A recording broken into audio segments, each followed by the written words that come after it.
I welcome you all to my another lecture. And previously, we were done with understanding the cellular structures that we have inside of an animal cell. And now, in today's class, we will see that how come the structure of the plant cell and how come the organelles that are unique to the plant cell they look like and what function they are rendering.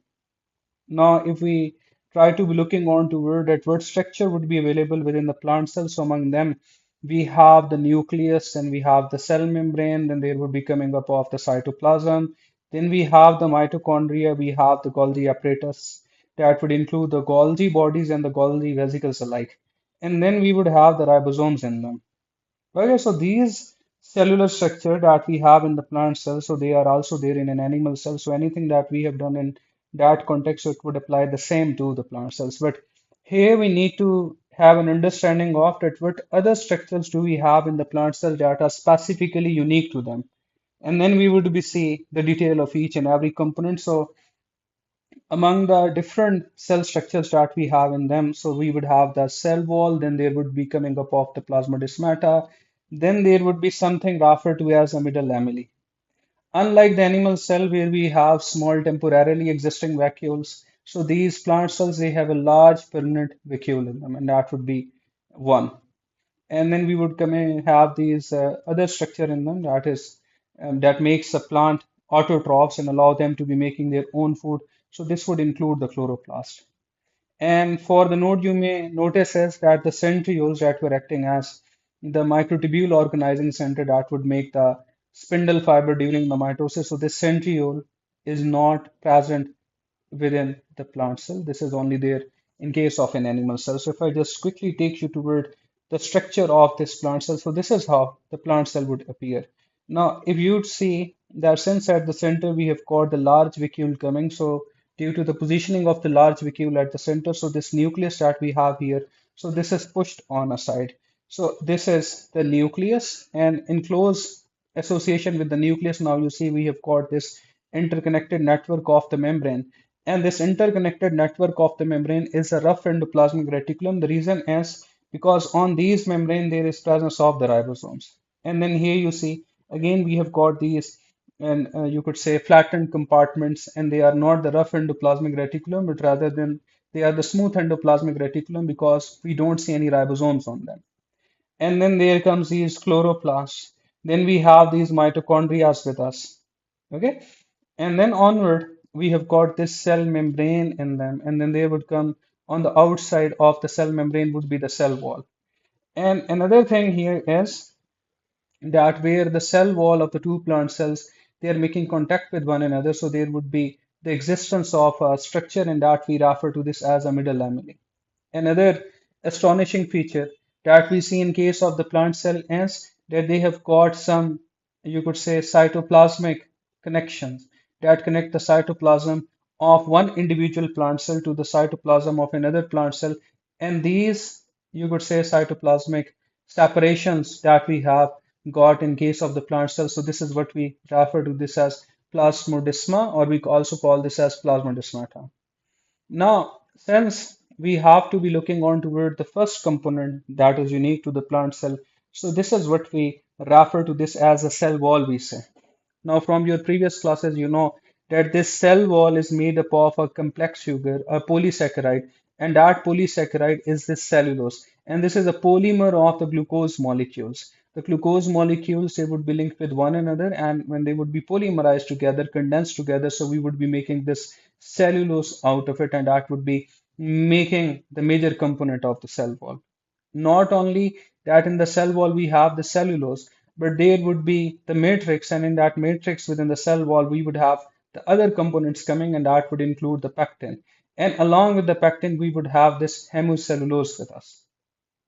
Now the situation is that we people must be very much clear about the primary cell wall and the secondary cell wall. Now, if you were to see here, like I have made two of the individual plant cell, this is one plant cell, and this is the second plant cell that I have got with me. The thing is that the first cell wall that would develop in the plant, so this is referred to as the primary cell wall, and this would be the first wall to be developing in case of these plant cells. Later, you could say when the advancement would come in the growth of the plant. So, in order to be increasing their mechanical strength or tensile strength, so in between the cell membrane and in between the primary cell wall, there would be formation of another cell wall in between them, and that cell wall that would form between the primary cell wall and the cell membrane. So it would be referred to it as, or we call this as the secondary cell wall, we say. But this secondary cell wall would form after we have made the primary cell wall. And what else we have to basically see here is that since this is one plant cell and this is a second plant cell, so you see that the primary cell wall of this plant cell and the primary cell wall of another plant cell, in between them, we have got this lamellae with us. This is a kind of a thin layer that try to adhere or stick the two plant cells together. So this is what we refer to this as the middle lamellae, we say. Now the situation is that, okay, fine, if we have got this primary cell wall in case of the plants, so what this primary cell wall actually have in it? So this would include the major polysaccharide in it, and this is cellulose. And that cellulose in the parallel orientation or in the linear manner, this would run through the matrix of some other components we have within the cell wall, and it would include the hemicellulose, and then we have got this pectin with us. For the pectin, we must know is that this acts as a gluing material between the two plant cells, and this would be lying near to the top part of the cell wall that we have. Now, the situation is that within these primary cell wall that we have got in the cell wall, so over there we would have initially the glucose molecules, and these glucose molecules further they are categorized as the beta glucose molecules. So then they would link with one another. So they would make the cellulose molecules, and the cellulose molecules they would make the microfibrils, and the microfibrils further they would link up together and they would make the cellulose for us. And as far as the properties of the cellulose fibers are to be discussed, so we say that they are inelastic and they have got very high tensile strength for them. The high tensile strength basically mean that if I were to have a rope or if I were to have a cellulose fiber, and if I have to pull this cellulose fiber from both of its ends by applying the force, it would be very difficult for me to be stretching this cell wall. Why? Because of the cellulose fiber being inelastic and having very high tensile strength in it. Now, as I have said earlier, that when the plant growth advances, so between the primary cell wall and the cell membrane, there would be the formation of this secondary cell wall, we say. And as far as the secondary cell wall has to be considered, so some of the plant cells they would develop this. And where this would be formed, it would be formed between the cell membrane and the primary cell wall, the first cell wall that was being formed, so it would be developed there. And in addition to this, primary cell wall where we just have the cellulose and where we had the hemicellulose and we have the pectin. So in the secondary wall, there would be the deposition of the lignin. And this lignin is a kind of a waterproof material that would not allow the water to evaporate out of it. And when the lignin would be deposited during the secondary cell wall thickening, so it would give the cell wall a greater compressional strength. And as I have said, that this secondary cell wall is not common in all the plant cells, but in some of the plant cells, like we know that the vascular bundles of the plant they comprise of the xylem vessels and the phloem vessels. So for the xylem vessels, what we know is that there would be the presence of the elements, and these elements they are the xylem vessel elements. So in the xylem vessel elements, and further we have got a specialized kind of the plant cells, and they are the sclerenchymal tissues with us. So in these xylem vessel element and the sclerenchymal tissues, there would be this secondary cell wall thickening coming and having an extra deposition of the lignin in it. Now, if I were to show you the configuration that we have got for the cell wall, so you see that here on the bottom, what we have got is the cell surface membrane of the plant cells, and this is made up of the phospholipids. And since the phospholipids they arrange themselves in the form of the bilayer, so this is actually the plasma membrane or the cell surface membrane that we have got for the plant cell. Now, if I were to come above, so now there would be the presence of the cell wall, and the cell wall, initially it would be the primary cell wall. Okay. And in the primary cell wall, what you see is that we have got these fibers, and these fibers they are the cellulose fibrils. And then you see we have got these fibers running as well, and these are the hemicellulose. And along with that, we have got this pectin with us.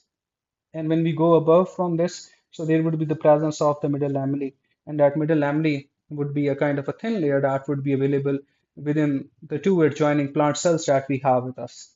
Now, as of the secondary cell wall thickening has to be bothered in case of the xylem vessel elements and in case of the sclerenchyma. So, as I have said, that this is a primary cell wall and this is a plasma membrane. So, in between them, there would be the formation of the secondary cell wall, and that would include the lignin. Now, when the lignin would come along with the hemicellulose, pectin, and the cellulose microfibrils, so ultimately that would provide the compressional strength to the cell wall of the plants. Now, moving onward, we must be very much clear about that what functions are these plant cell wall rendering to it. And among them, the first thing that we have to see is that these cell wall they would provide the mechanical strength to the individual cells. And unlike us, where we have got the maintenance of the shape is as a result of the bones and the muscles and the cartilages and the ligaments, these plant cells they entirely depend on the phenomenon of the turgidity. And the turgidity would actually mean, like if you were to consider that we have got multiple of the plant cells, and in multiple of the plant cells, you know that at the center we have got the availability of this large vacuole. And when this large vacuole would fill up with the water, and at some point it would start exerting the pressure on toward the surrounding cell wall. So the surrounding cell wall at some point, since they're being inelastic, so they would be exerting an opposite pressure on toward the large vacuole, and that would prevent the extra entry of the water into them. So just feel like that when so many of the plants, and when they would be becoming turgid, so that would be providing a shape to the plant cells. And thanks partly to the presence of these cell wall, because if these cell walls were not available, then ultimately the turgidity cannot be developed in case of these. Other than that, you see, as I have said, that when the water is entering, so the large vacuole is increasing in size. And if there was no cell wall in case of the plant cells, so these plant cells would have burst. But thanks partly to the cell wall, that when the water would enter by the osmosis into the large vacuole, so it would prevent the bursting of the individual plant cells. Moving onward, we know that the plants they have got multiple shapes. Like if I were to take you to the structure of the leaf, so here you see that I have got this upper epidermal cells, and these upper epidermal cells they look different comparative to the palisade mesophyll cells that we have got here. So you see that they are long, they are cylindrical, and they are closely packed. And their structure looks like this. And the structure of the epidermis looks like this. And if I were to draw the structure of the guard cells, so the guard cells, they appear to look like the bean shaped. So the thing is that when the plant has to develop a different shape of itself, like as I have shown you for the palisade mesophyll cells and the epidermal cells and the guard cells, so the cellulose fibers that would be developing within the cell wall, so they would arrange themselves in a different orientation. And when the cellulose fibers within the cell wall, when they arrange themselves in a different pattern or an orientation, then as a result of that, the plant cells they get different kind of the unique shapes in them. Now another situation is that the plants they actually have got two ways in which they are transporting the materials from one plant cell to another plant cell. Like if you were to see that here we have got the two plant cells, adjoining plant cells, and in these plant cells the movement of the material could be from the cell wall to cell wall.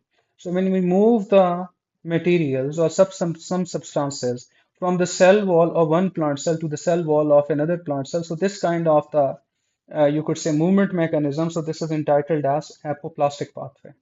And the other way around is that here I have got the cytoplasm of the one plant cell, and here we have got the cytoplasm of another plant cell. So here the things they can be moved directly from cytoplasm to the cytoplasm with the help of the plasmodesma or the plasmodesmata. So this kind of the pathway would be regarded as a symplastic pathway.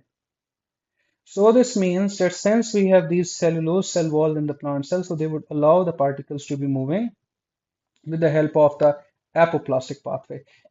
And another important thing is that for the upper epidermal cells, so their cell wall, they're aligned by a layer of the cuticle, and this cuticle is water repellent. Like it would not allow the water to evaporate through them. So in this way, you see that thanks partly to the cell wall having this fat layer made up of the cuticle that the water is retained within the plant cells and a lot of evaporation of the water would be prevented. So now let us just try to be explaining this or be telling you this that there lies an interconnected cell walls between the individual plant cells and they would allow the movement of the water in ions as I've shown you here. So this is a kind of apoplastic pathway. And as I've shown you above, that the upper epidermal cells, they have got a waterproof layer on the top of it. And this was entitled as a cuticle. And this cuticle, it would be simply preventing the loss of water by the evaporation. So these are some of the points that you people need to remember in context of the cell wall. Now moving onward, here is another important organelle coming in case of the plant cells, and they are entitled as a chloroplast. And this chloroplast, like the mitochondria and the nucleus, is a double membrane organelle. And by the double membrane organelle, what we mean is that it would have an outer membrane and then this would have an inner membrane as well. This chloroplast is only unique to the plant cells and this would be absent in the animal cells. If the animal cells would have this chloroplast in them, so we would not have to do the jobs or we would not require to study because we would be making our own food. As far as the components of these chloroplasts are concerned, so here you see that this has got two membranes. We would have an outer membrane in case of the chloroplast, and then there would be coming up of an inner membrane of the chloroplast. And we will see in a while that on the inside of the inner membrane of the chloroplast, we will have these, you could say, flattened membranes or a stalk of the membranes. And these are the thylakoid membranes. And we will see that what these thylakoid membranes they have to do in context of the photosynthetic process. Other than that, we have got for the chloroplast its own circular DNA. Now, this was a characteristic which was also unique to the mitochondria as well. And like the mitochondria, they also have the 70s ribosomes in them. Like we have got two major categories of the ribosomes. We have the 80s ribosomes and we have the 70s ribosomes. So these chloroplasts, they have got 70s ribosomes in them as well.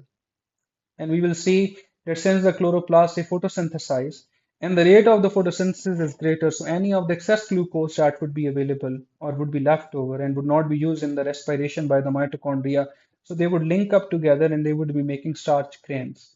And then we have got some fat droplets in these chloroplasts, and then there would also be a fluid-filled space, and this would be stroma. For the mitochondria, the fluid-filled space that we had below or on the inside of the cristae, so that was the matrix for mitochondria. But for the chloroplast, this is stroma.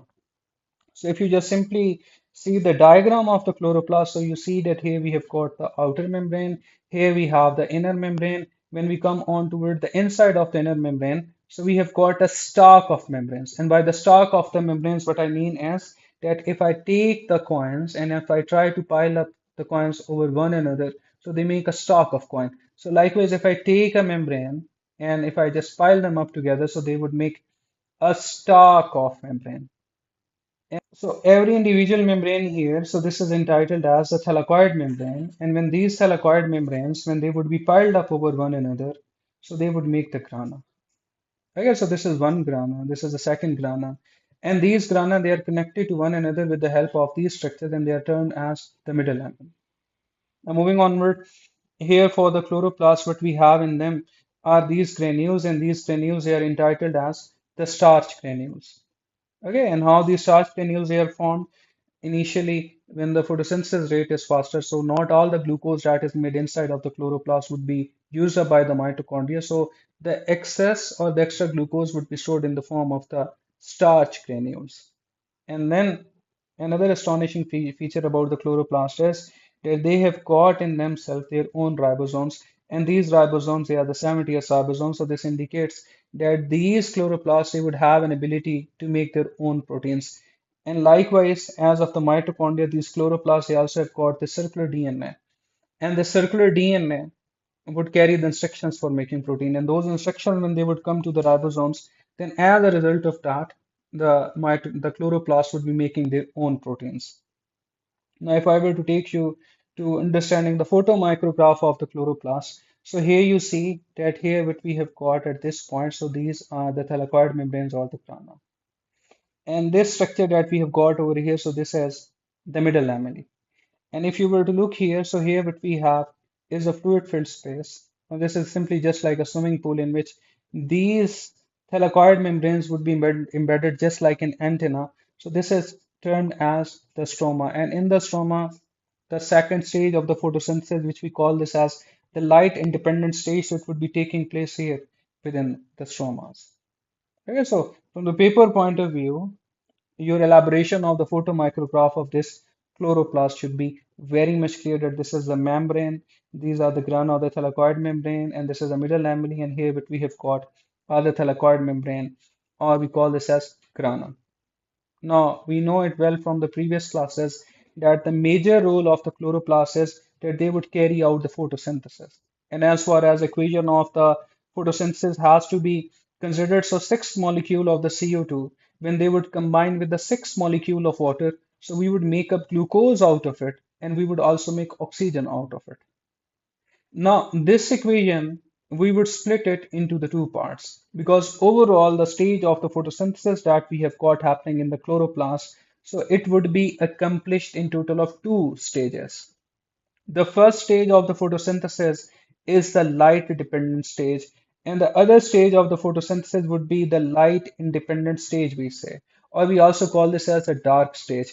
Dark stage does not mean that it takes place at night, it would be occurring during the daytime, but since the light independent stage does not require the light directly, so that is why we call this as a light independent stage.